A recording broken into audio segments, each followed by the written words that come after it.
मैं महाराज श्री का आभार व्यक्त करता हूँ। सभी संत समाज यहाँ पर आज यज्ञनारायण भगवान के इस कार्यक्रम में पहुंचे हैं। पायलट साहब को भी आशीर्वाद मिला है। मैं सभी नौजवान साथियों से निवेदन करता हूँ कि जहाँ पर है वहाँ पर बैठ जाए। सम्मानीय पायलट साहब, आप सबको संबोधित चुनौतियां हैं, समय के साथ साथ चुनौतियां बढ़ती जाती हैं। उन चुनौतियों का सामना करने के लिए हम लोगों को संकल्पित होना पड़ेगा।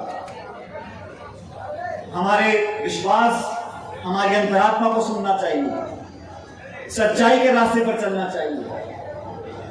सच्चाई का रास्ता लंबा है, कठिन है, मुश्किलों से भरा हुआ है, गतिरोध पैदा होंगे, रुकावटें आएंगी, लेकिन हमें आगे बढ़ना है, आगे बढ़ना है, आगे बढ़ना है। सत्य की लड़ाई लड़नी है, विश्वास बनाए रखना है और सब लोगों को साथ लेकर जो चलेगा। जो संत महात्मा ज्यादा त्याग करता है, ज्यादा तपस्या करता है, ज्यादा अध्यात्म करता है, वो ज्यादा प्रसिद्ध होता है, ज्यादा व्याख्यात होता है। और राजनीति में भी जो व्यक्ति ज्यादा मेहनत करेगा, लोगों के दिलों पे राज करेगा, लोगों के मन में राज करेगा, वही व्यक्ति राजनीति में आगे बढ़ता है। हर व्यक्ति के जीवन में उतार चढ़ाव आते हैं, लेकिन समय कैसा भी हो साथियों। अभी सभी धर्मगुरु यहां बोल रहे थे,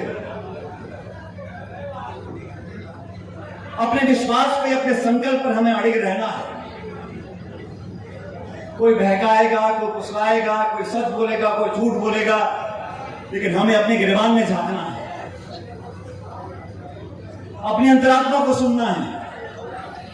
हम यहाँ आहुति दे रहे हैं, शुद्धि की बात कर रहे हैं, पर्यावरण को, समाज को, देश को, प्रदेश को शुद्ध हो, सब कुरीतियां खत्म हो जाए, लेकिन मानवता के निर्माण में सच्चाई, ईमानदारी, नेकता, दूसरे पे विश्वास करना, भाईचारा बनाना, प्रेम मोहब्बत की बातें करना, आपस में झगड़ा कराना 2 मिनट का काम है। आपस में लड़ाई फसाद कराना 30 सेकंड का काम है। अफवाह फैलाना बहुत आसान है, झूठ बोलना बहुत आसान है, आरोप लगाना बहुत आसान है। सच बोलना, सच के लिए संघर्ष करना और अपने जीवन से उदाहरण देना, ये मैं समझता हूं आज के समय बहुत महत्वपूर्ण है। मुझे यहां पर आकर आप सब लोगों ने जिस ऊर्जा के साथ, खासकर हमारी माताएं बहनें बैठी, आप लोगों का प्यार, दुलार, आशीर्वाद, नौजवानों की ऊर्जा, हमारे बड़े बुजुर्गों का आशीर्वाद, ये सबसे बड़ी पूंजी है इस देश में, ये सबसे बड़ी पूंजी है इस प्रदेश में। और मुझको जितना प्यार, जितना दुलार, जितना आशीर्वाद आप सब लोगों ने दिया है, मैं समझता हूं मैं जीवन में इसके बाद कुछ मांगने लायक नहीं रहूंगा। चुनौतियां हैं, समय के साथ साथ चुनौतियां बढ़िया मौजूद है। मनीष जी, विराज जी, हमारे विधायक वेद जी, महेश शर्मा जी, हम सब लोग भी इस शुभ काम में आहुति डालने के लिए, सबका आशीर्वाद लेने के लिए और सबसे महत्वपूर्ण आप सब लोगों से मिलने के लिए आज यहां पर आए हैं।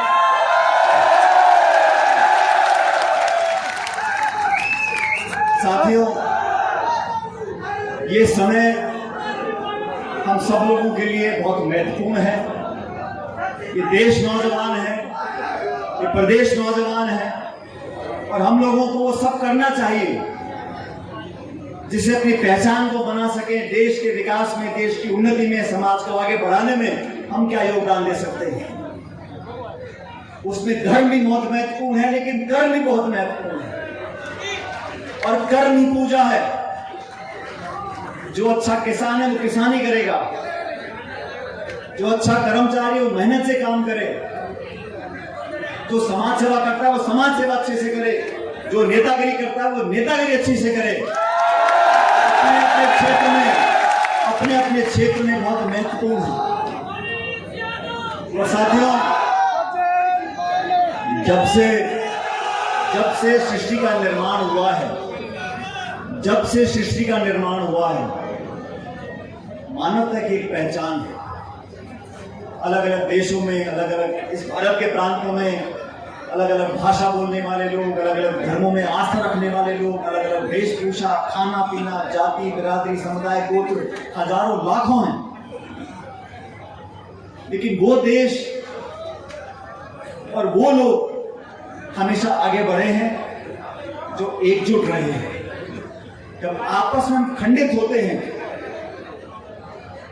तो कभी हम लोग आगे नहीं बढ़ पाएंगे, और जो लोग दरार डालना चाहते हैं उन लोगों से हमको बचकर रहना पड़ेगा। और बहुत सी शक्तियां हैं जो दरार डालना चाहती हैं, बाधाएं डालना चाहती हैं, उन सब लोगों को पार करना। हमारा तो इस देश का 5000 साल पुराना इतिहास है। 5000 साल हमारी संस्कृति, हमारे मूल्य, हमारी वेशभूषा, हमारी आस्था, हमारा परिवार, ये बहुत पुराना इतिहास है। इस इतिहास से सीख लेते हुए इस 21वीं शताब्दी में हम लोग कैसे आगे बढ़ सकते हैं। बहुत चुनौतियां हैं। मौजूद है मनीष जी, विराज के साथ, खासकर हमारी माताएं बहनें बैठी हैं। आप लोगों का प्यार, दुलार, आशीर्वाद, नौजवानों की ऊर्जा, हमारे बड़े बुजुर्गों का आशीर्वाद, ये सबसे बड़ी पूंजी है इस देश में, ये सबसे बड़ी पूंजी है इस प्रदेश में। और मुझको जितना प्यार, जितना दुलार, जितना आशीर्वाद आप सब लोगों ने दिया है, मैं समझता हूं मैं जीवन में इसके बाद कुछ मांगने लायक नहीं बचा।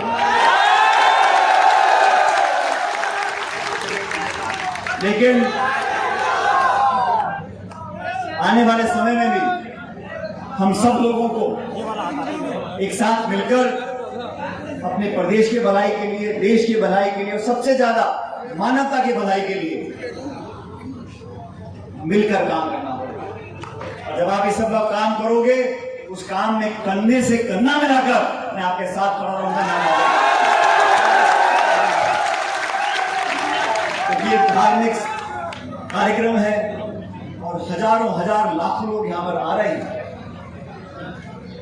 आप सबकी श्रद्धा देखकर मैं अभिभूत हूं। जिस संयम से, जिस प्यार से, जिस शालीनता से, जिस विनम्रता से इस कार्यक्रम का आयोजन हो रहा है, और जो संदेश यहां से जा रहा है, और ये इस हवन की आहुति से जो निकली हुई गर्मी और हवा है, वो पूरे प्रदेश और देश में फैलेगी। और मैं समझता हूं प्यार, मोहब्बत का पैगाम पूरे प्रदेश और देश में फैलेगा। यदा यदा ही धर्मस्य ग्लानि भवति भारत अभ्युत्थानम धर्मस्य तदात्मानं सृजाम्यहम्। ये हम सब लोगों के लिए संदेश भी है कि हमें हर चुनौती का सामना करना है, हम लोगों को साथ मिलकर आगे बढ़ना है, और समूचे समाज को, 36 कौम के लोगों को, सब नौजवानों को, बुजुर्गों को, महिलाओं को, सब लोगों को मिलकर आगे एकजुटता से काम करना पड़ेगा। लेकिन सबसे बड़ी ताकत हम लोगों की हमारी एकता है, हमारा आपसी भाईचारा और प्रेम है। इसको हमेशा परमपिता परमेश्वर बरकरार रखे। आप सब लोगों के ऊपर ईश्वर की, भगवान